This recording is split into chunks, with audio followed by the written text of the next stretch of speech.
Okay, well, good morning, ladies. Good to see you. Why don't we start our Indianapolis team? Why don't we start by you just quickly introducing yourself by name, how long you've been working as a agent in the local market?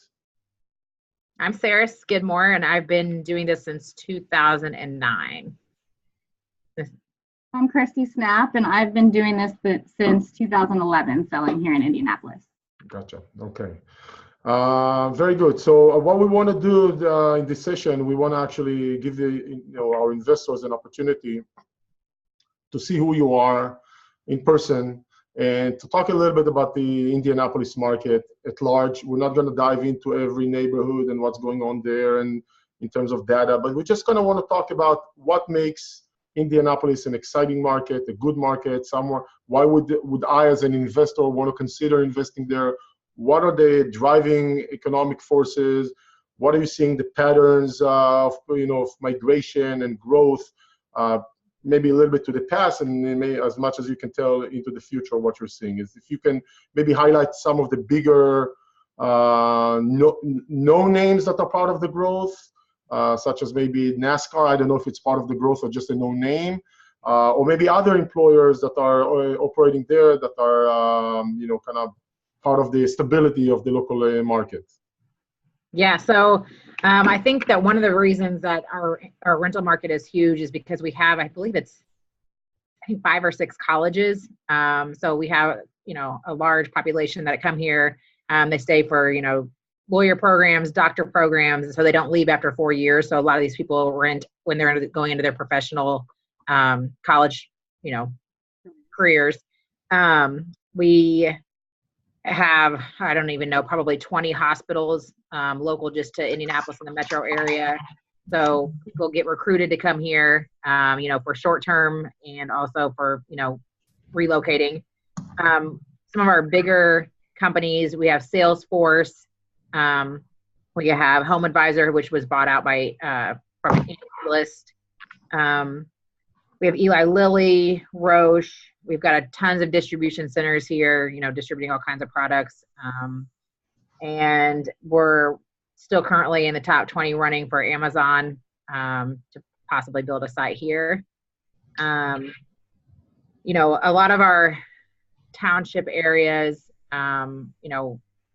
drive to the downtown area to work, which most of our townships areas are, you can be downtown in 15, 25 minutes. So the areas that we're sending rental properties to you guys at, you can get to work very quickly, but they're in better school districts than being inside Marion County or inside Indianapolis. So 2 things, if you can explain, sorry to interrupt. What's the difference between township and a city? Because a lot of people, know the name township, but don't necessarily know what it means. And you guys are always referring to township. And then I remember you guys telling me about the school system, locally. And maybe I think that's worth explaining as well. Yeah. So a township, so Indianapolis is the city. Then Marion County is one of the counties. We have Hamilton County that we look in, Hendricks County, and then each one of those counties has multiple townships in them. So, there's Franklin Township, Warren Township, Lawrence. I mean, there's tons of townships. So they're all broken down depending on where you go to school at. One of the cool things about Indianapolis is that we have like a waiver program where you can go to any school you want to, as long as you have transportation to that school and you're not a problem child. Like if you get into fights, you're going to be kicked out. You have to go back to your home school. So a lot of the times, investors are worried about buying homes in areas with bad schools, even though they get really good rent rates. But really that shouldn't be a factor because of the fact that kid doesn't have to go to school there. So if someone's job is closer to that area, they might decide they want to live there, send their kids across the city to go to school to a different place. But, you might get better rent rate in those areas because of that. So would you say, is it common for someone or is it rare or common for someone to say, I want to live in this area, but I want to send my kids to school maybe 15 minutes away. I'll drive them, no problem. That's better for me for whatever reasons I want to live here. And people do that? Or is it more the possibility is there, but people don't really practice or use that? They actually still want to send them locally? I have one of my good friends sends both of her children to a school that she doesn't live in the district in. She lives in Pike Township, sends her kids to Washington Township, which is the next school system over. So it's not uncommon. I wouldn't say that a lot of people can do it because of the fact that you do have to get your kid to school. So there's no bus coming to pick them up. So depending on what your work schedule is dependent on if that person does it. But, you know, some of the highest rent rates we get, Pike Township being one of them, the school district is not the greatest. People don't move there because of the school district, but for some reason, the rent is outrageous in that area compared to what you can buy a house for. So as an investor, should I definitely consider going to that area because the numbers work, and I should not, and should I factor the school district's rating, or maybe just put it on a lower rating, like instead of number 1, maybe put it as number 6? Or yeah, I would say that obviously if the numbers make sense to you as an investor, I mean, you never know if the people that are going to rent from you even have kids. So they might live there. It might be a young professional that's going to rent from you, you know, a single person that doesn't have any kids, and you're factoring on something that doesn't matter. So, you know, I wouldn't put all your emphasis on the school districts. I mean, we have some school districts that are great. Those houses are just very competitive right now. You know, you have to buy it the first day it's on the market. You might have to go over a list price. There might be 10 other offers. You might get beat out on 4 or 5 of them before you find something. So if you're okay with that, then that's fine. If you're hung up on the school thing, but for what we've seen and where we sell at, you know, there's some areas that I think are being missed out on because people are so worried about the school systems when that's not something they should be hung up on. Gotcha. Now there are some school districts that the areas might not make as much sense financially. You might not make as much money and still have a bad school system. So we don't even try to send those properties though. Gotcha. Okay. And okay, so that makes sense. What about you know, growth pattern you're seeing, and maybe if the, you know, are there any officially predictions done by the local agencies, you know, association or something that you would like to share with us? I don't personally know the numbers offhand, but we're definitely on a growth. I mean, we're growing pretty tremendously, actually. You know, what do you know? What the numbers? I don't know. Like you said, I don't know the exact numbers, but we are seeing a lot. You can speak up because your voice is a little bit soft. Oh, okay. Yeah, better now. Thank you. Okay. Yeah, there's a lot of development going on, both apartment complex wise and housing wise. There's a lot of investors flipping. There's a lot of investors, you know, obviously interested in purchasing rentals around here.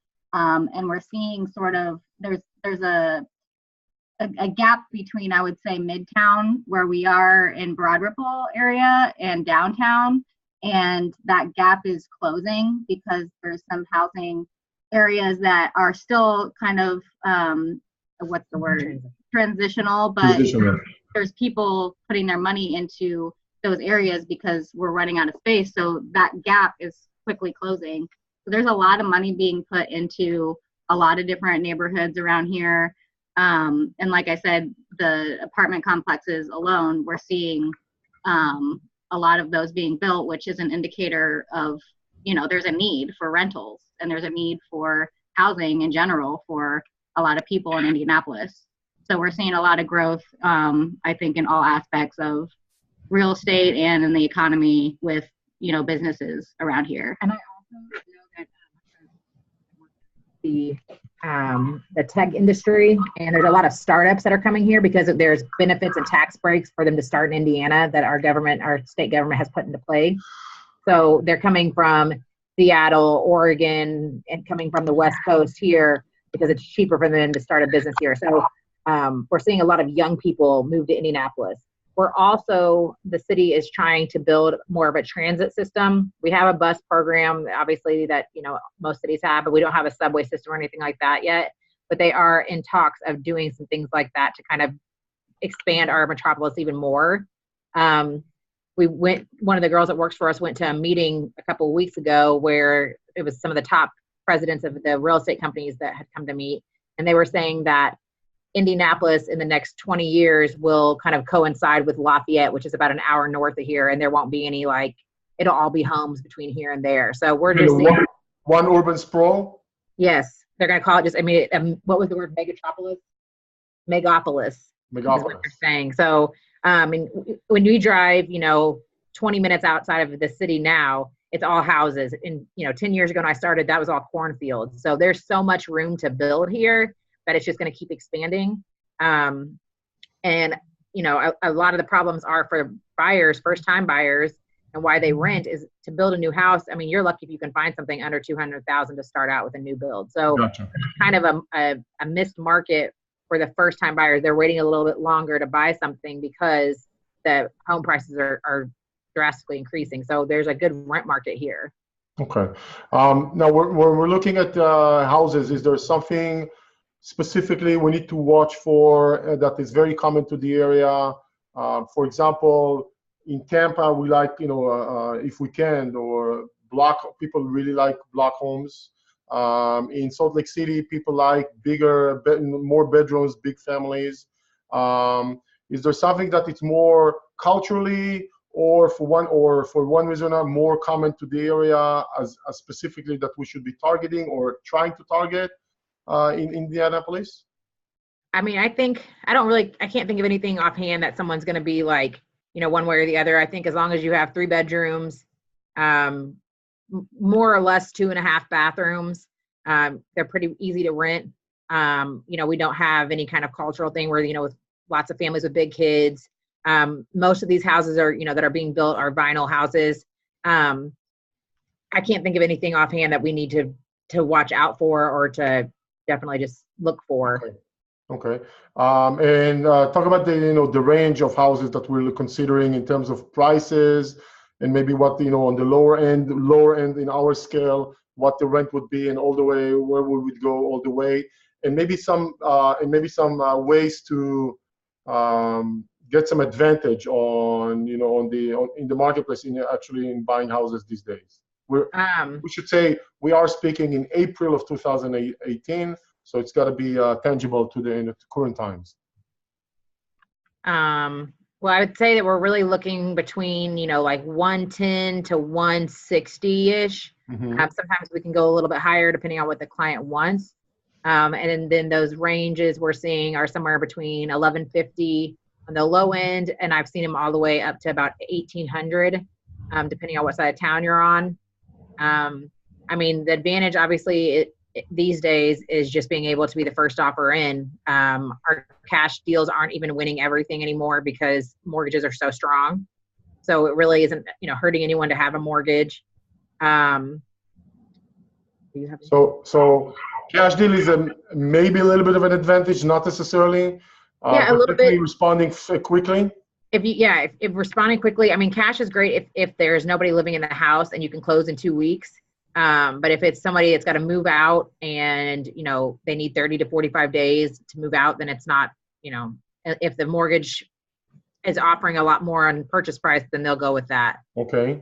But I would say if there's multiple offers and the prices are similar. I can't hear you well. Can you repeat that, please, and come closer to the mic? Yeah. I would say that if there's multiple offers, which we're seeing a lot of multiple offers on many houses in the market right now, if the prices are similar, then cash deal is going to be more, what's the word? Advantageous. Yes, if the prices are similar. So if we have a mortgage, we know we're competing against an offer that is cash. If we can get that information from the listing agent, then we're going to want to go in higher in price to try and compensate for that. Other advantages to getting. What about houses that need more work for the make ready instead of maybe a few $1,000s, maybe a little bit more than that? Yeah, so we're seeing some houses sit on the market a little bit longer that are maybe bank owned or foreclosure that need, $10,000, $15,000 worth of work, carpet, paint, appliances, maybe a new roof, things like that. And there's a little bit more negotiations available on those kind of homes because it's not rent ready. And, some of these investors are only wanting things that are ready right away. So there is a market for those kind of investors for sure. And do you still see those bank-owned properties that are sitting a little bit longer? I mean, I wouldn't say sitting very, very long, but instead of selling within hours, they might be on the market for 14 days before they get sold. Gotcha. So we're not looking at like 3-4 months kind of thing. Gotcha. Okay, so Gotcha. So it's not sitting there for a long time, just a little bit longer than what the market is doing right now on average. Correct. Okay. Okay. Maybe we do have a property management, worth mentioning, we do have a property management company lined up in place for anyone and lenders if we need to. So that's not a problem. Is there anything else I should be paying attention to in the process of buying there, paying attention to, you know, altogether in the Indianapolis that's worth mentioning? I mean, I just think the cost of living makes people move here from other states. You know, we're definitely seeing an influx of people from California, from the East Coast. You know, they just can't afford to live there anymore with, you know, inflation and things like that. So they're moving to the Midwest because it's just cheap to live here.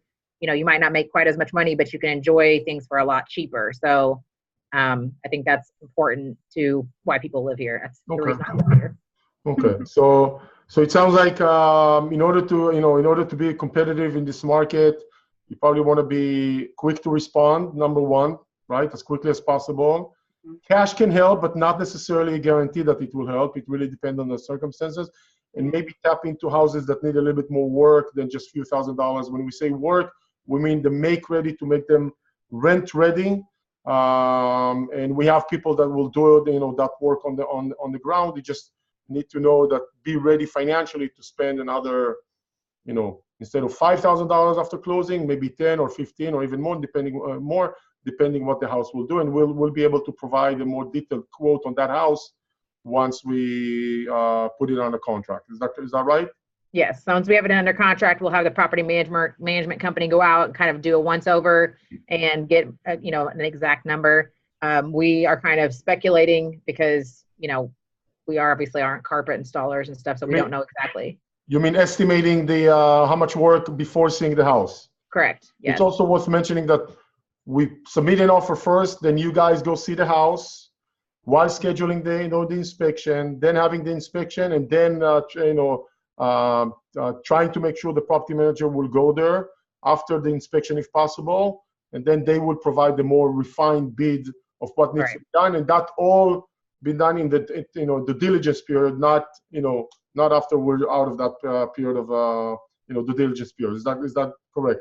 Yes, that's correct. And except for bank owned, a lot of the bank owned and foreclosed ones are being sold as is. You still have your own opportunity to do an inspection. We just can't ask for them to do anything to fix anything. We have sometimes seen the bank allow you to lower the purchase price, maybe a couple $100 for inspection items. Sometimes they don't always do it, but it's worth trying. So that's just something to know. Gotcha. Okay. Gotcha. Okay. Sounds good. Is there anything else worth mentioning? I don't think I have anything else. It's just a fast moving market. So we got to get those offers in quickly. Okay. Sounds good. Very good. All right, you guys. Thank you very much for your time. I really appreciate the info. And now we can share it with the large group, of course. Thank you. Thank you. Thank you. Bye-bye.